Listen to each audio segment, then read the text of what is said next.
내가 만성염증으로 고통받고 있는데 이 음식을 매일같이 먹는다? 어떤 치료를 해도 낫지 않을 가능성이 높습니다. 네, 여러분 안녕하세요. 진액을 보충하고 체질을 개선하는 김상태 원장입니다. 우리가 살면서 가장 불편한 게 염증이죠. 어디가 좀 답답하다, 불편하다 그 정도가 아니라 아픈 것은 정말 참기가 어려워요. 그래서 어깨 아프면 어깨 치료받고, 허리 아프면 허리 치료받고, 여기저기 아프면 그 부위 치료받고 처방약도 받으시죠. 그런데 상당히 많은 통증, 염증이 사실은 내인성, 즉 내과 질환일 수 있다는 사실을 아셔야 됩니다. 예를 들면 우리가 나는 과민대장 증후군이 있어요, 위염이 잘 생겨요 하면 그분들은 평소에 먹는 것을 조심해서 먹으려고 노력합니다 이렇게 말씀하시잖아요. 그런데 생각보다 다른 염증이 많으신 분들이 먹는 것을 주의하지 않는 경우가 많아요. 어깨 아프고 허리 아프고 여기저기 쑤신 것도 사실 먹는 것을 교정하면 상당수 좋아질 수 있습니다. 그렇지 않고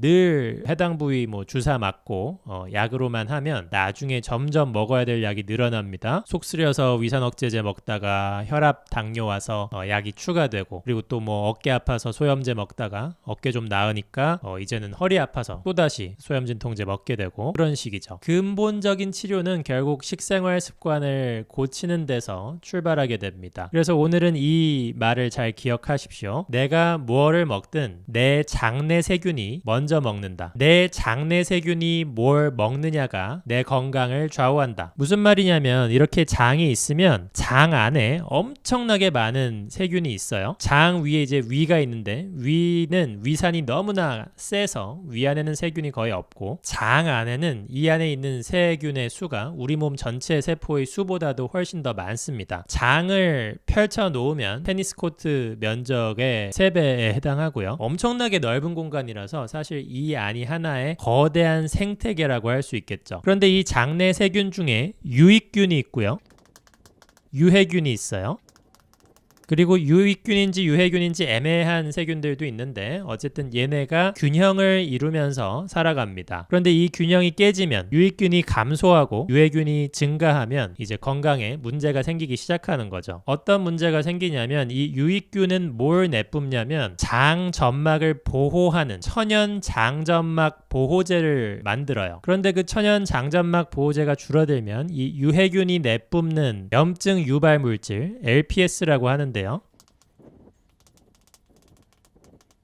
이 염증 유발 물질이 장 점막의 틈을 타고 내 안으로 들어옵니다. 그러면 애초에 왜 균형이 깨질까? 유익균이 줄어들고 유해균이 늘어가는 이유는 무엇일까? 여러 원인이 있을 수 있지만 가장 큰 원인은 역시 음식이에요. 유익균이 좋아하는 걸 덜 먹고, 그러면 유익균은 굶으니까 줄어들겠죠. 유해균이 좋아하는 걸 많이 먹고, 그럼 유해균이 증식하겠죠. 그러면서 균형이 깨지는 겁니다. 그럼 유익균은 뭘 좋아하느냐? 유익균은 뭘 좋아하냐면 식이섬유를 좋아해요.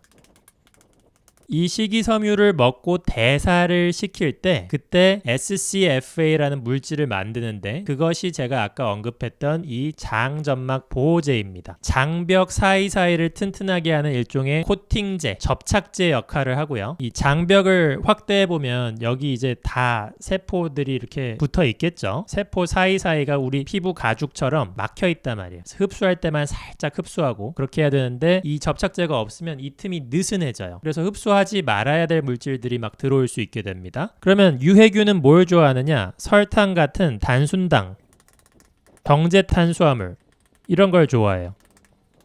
그리고 부산물로 뭘 내놓느냐면 아까 말씀드렸던 그 LPS라는 것을 내놓는데, 이게 염증 유발 물질이다. 그래서 이게 만약에 우리 몸으로 침투하면, 느슨해진 장벽, 이 누수된 틈을 타서 침투하면 우리 몸에서 염증을 일으킵니다. 그래서 미국에서 실험을 했는데, 설탕이 많이 든 식단이 대장에 어떤 영향을 미치는지를 쥐를 대상으로 실험을 했습니다. 한 그룹은 일반 사료를 먹이고, 다른 그룹은 50%가 설탕인 고설탕 사료를 사료를 이틀 동안 먹였어요. 이틀 후에 두 그룹 모두에게 인위적으로 대장염을 유발하는 물질을 투여하고 상태를 비교했는데요. 고설탕 사료를 먹은 쥐는 일반 사료를 먹은 쥐보다 대장염에 훨씬 더 취약했으며 염증 수치가 훨씬 더 높았습니다. 그 원인을 분석을 해보니까 고설탕 사료를 먹은 쥐는 장내 세균의 다양성이 감소했고 장벽을 보호하는 단쇄지방산, 아까 말씀드린 SCFA입니다. 이게 크게 줄어들었습니다. 결과적으로 장벽이 손상돼서 장의 투과성, 장 누수가 증가를 한 거고 LPS, 독소에 대한 면역 반응이 과도하게 발생을 했습니다. 그래서 이 실험을 통해서 단 이틀 동안에 당을 과도하게 섭취한 것만으로도 장내 유익균이 줄고 장벽이 손상되고 염증에 매우 취약한 몸 상태가 된다는 것을 밝힌 것이죠. 이 LPS, 만성 염증 유발 물질이 혈관을 타고 온몸을 돌면서 전신의 면역세포를 자극하니까 만성 염증이 생기게 되고, 어깨가 약하던 사람은 어깨가 아프고 허리가 약하던 사람은 허리가 아프고 구내염, 지렴, 비염, 위염, 인후통 등 평소 그 사람이 좀 약하고 취약했던 부위에서 만성염증을 더 유발하게 됩니다. 어떤 사람이 뒷목이 오랫동안 아파서 찍어봤더니 일자목이래요. 저는 일자목 때문에 뒷목이 아픈가 봐요. 그런데 그 사람 옆에 있는 사람 똑같이 찍어봤더니 그 사람도 일자목이야. 그 사람은 목 통증이 하나도 없다는 거예요. 그러면 내가 뒷목이 아픈 게 정말 일자목 때문이에요? 뭐예요? 사실 통증의 원인은 굉장히 다양할 수 있습니다. 그런데 내가 오래가는 만성 염증, 통증이 있다. 그러면 사실 근골격계상의 어떤 구조적인 원인보다도 내과적인 원인, 운동 부족이나 식습관의 문제 때문에 그런 통증이 발생할 가능성이 굉장히 높습니다. 그래서 결론적으로 유익균에게 좋은 먹이를 주고 유해균에게 먹이를 주지 않으려면 어떻게 해야 되느냐? 유익균이 좋아하는 식이섬유들이 있어요. 그걸 프리바이오틱스라고 합니다. 유익균은 프로바이오틱스라고 하죠. 그런데 프로바이오틱스를 먹는 것보다 평소에 프리바이오틱스, 유익균의 먹이를 먹어주는 것이 훨씬 더 중요합니다. 왜냐? 프로바이오틱스를 직접 넣어줘도 걔네의 먹이를 안 주면 오래가지 않겠죠? 그래서 일상에서 흔히 찾을 수 있는 프리바이오틱스 음식을 소개를 해드리겠습니다. 우엉, 돼지감자, 달래, 아스파라거스, 치커리, 이런 데는 이눌린이라는 성분이 많은데요. 장내 유익균이 좋아하는 그런 먹이입니다. 그리고 귀리에는 베타글루칸이라는 성분이 유익균의 먹이가 됩니다. 또 각종 콩류, 검은콩, 렌틸콩, 병아리콩 등의 장내 유익균이 좋아하는 식이섬유가 많습니다. 과일 중에서는 약간 덜 익은 바나나가 좋은데, 덜 익은 바나나에는 저항성 전분이 많아서 장까지 잘 내려가서 유익균의 훌륭한 먹이가 됩니다. 그리고 나서 어떻게 되냐면 유해균이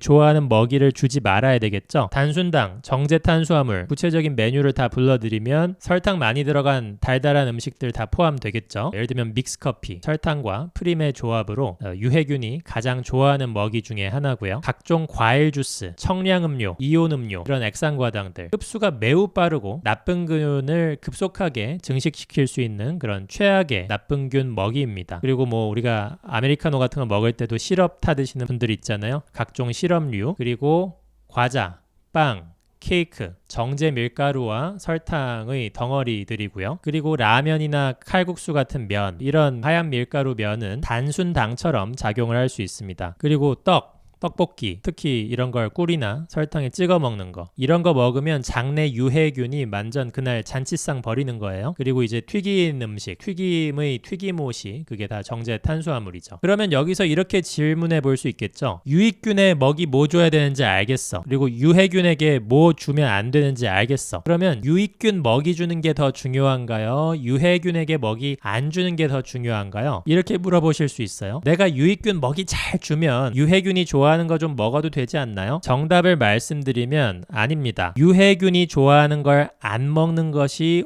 훨씬 더 중요합니다. 왜냐하면 유해균 먹이는 흡수가 빨라요. 유해균은 그걸 먹고 단숨에 에너지를 발휘해서 장내 환경을 악화시킬 수 있습니다. 반면에 유익균의 먹이, 이거 식이섬유는 분자 구조가 복잡해서 훨씬 더 느리게 장에 도달해요. 장에서 오랜 시간이 걸려서 장, 점막을 보호하고 장벽을 튼튼하게 하는 그런 물질을 만들어내는데 둘 다 먹어버리면 훨씬 더 시간적으로 유해균이 유리합니다. 그래서 장내 유해균에게 먹이를 주지 마십시오. 유해균의 먹이는 제가 다 알려드렸는데요. 내가 만성염증으로 고통받고 있는데 이 음식을 매일같이 먹는다? 어떤 치료를 해도 낫지 않을 가능성이 높습니다. 만성염증에서 나으려면 이 음식들부터 싹 끊으세요. 생각보다 많지 않아요. 정리해보면 빵, 떡, 과자, 케이크, 액상과당, 과일 주스, 각종 시럽류, 그리고 면은 모든 면이 다 나쁜 게 아니고 라면이나 칼국수면 이런 게 나쁘고 파스타면은 괜찮다는 거예요. 구조가 좀 다릅니다. 그래서 내가 면을 너무 좋아한다. 그럼 파스타 자주 드십시오. 그리고 특히 액상과당 같은 건 제가 다른 영상에도 말씀드렸지만 이건 백해무익이에요. 인간에게 액상과당 음료는 전혀 필요하지 않습니다. 탄산음료, 이온음료는 물론이고 오렌지 주스 같은 건 좋은 거 아닌가요? 전혀 그렇지 않습니다. 생과일 주스로도 드시지 마십시오. 과당이 너무 많고 지나치게 빠르게 흡수됩니다. 자, 오늘의 영어 문장은 이것으로 하겠습니다. 내가 먹는 모든 것은 내 장내 세균이 먼저 먹는다. Everything I eat feeds my gut bacteria before it feeds me. Everything I eat feeds my gut bacteria before it feeds me. 자, 오늘 영상 잘 보셨나요? 알람 설정, 좋아요, 구독은 영상 제작에 큰 힘이 됩니다. 앞으로도 좋은 건강 정보 전달해 드릴 수 있도록 최선을 다하겠습니다. 이상 잠실의 진료실에서 김상태 원장이었습니다. 감사합니다.